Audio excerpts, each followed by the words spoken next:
why all of a sudden, out of nowhere, okay, out of nowhere when you look at the draft structure plan, all of a sudden there are certain sites in the state that says development, when their existing zoning is not development. And that's the issue I'm taking to. Like, nobody asked you to change it. Why did you change it? Unless there was some predetermined decision to change it. I can tell you Hunza land, right? Of all the zoning, it was the only educational land that had that orange line around it which said on application it can be changed. And that was engineered, and I know it.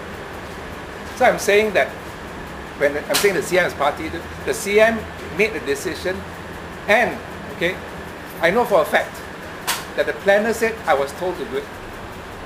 Okay, I'm not mincing words, but I don't like that because there's lack of transparency. The way the plan is being given priority is breaking all the protocol rules.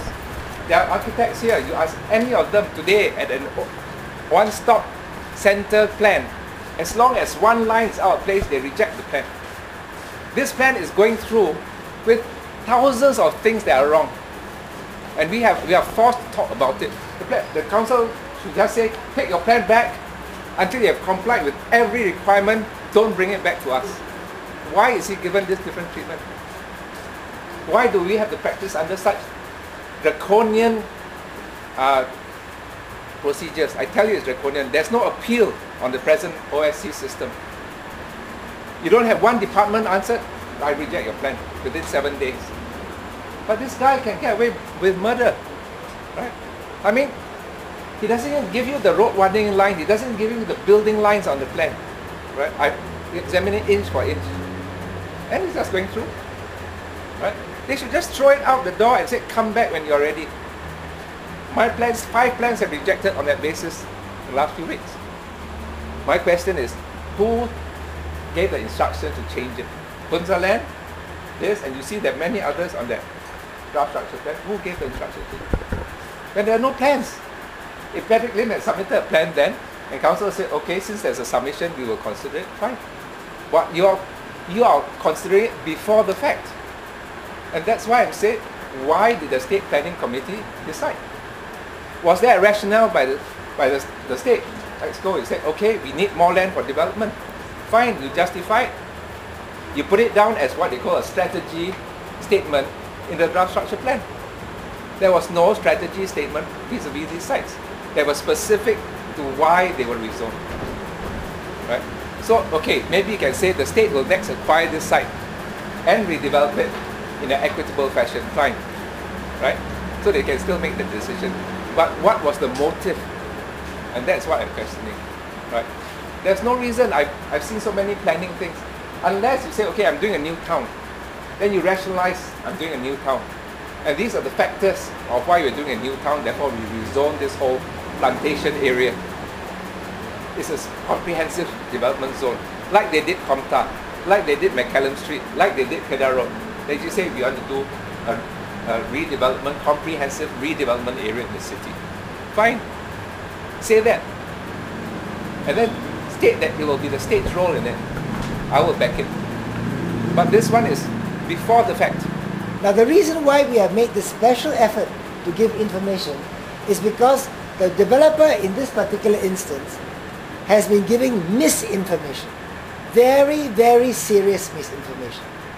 And we feel that it's very dangerous to allow this misinformation to be disseminated, because we are going to allow the developer to go and build something that's going to adversely affect the urban environment of the land.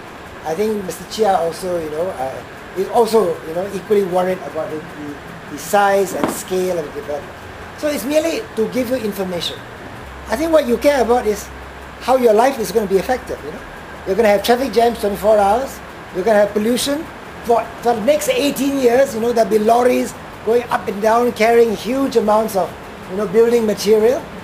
The piling that's going to go on, 37 high-rise towers. I mean, you're all going to be affected. So, I mean, this is the kind of information that the developer has omitted to point out.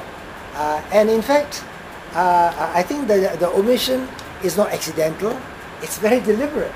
Usually when you rezone from, say, open space to development land, you know, you have to pay a premium, right? You're going to pay a premium on it, a development charge. Now, in this particular case, it seems that this has been bypassed because I don't know whether or not this Patrick Equine has to pay a development charge because this land was converted before he bought it. Am I right? Was it before he bought it? It was converted before he bought it. So he bought it cheap before a conversion. It became converted, and you know, he didn't have to apply for the conversion, and I don't think he paid the development charge. That's a very important legal point, you know. And I mean, of course, that's got nothing to do with the issue of, you know, what kind of development goes on there. But it's the issue of why is he given this preferential treatment from $43 per square foot to $250 per square foot. Because I didn't apply for the conversion, I don't have to pay a development charge. Correct me if I'm wrong, this is a legal point. Can you make your feelings known to the government?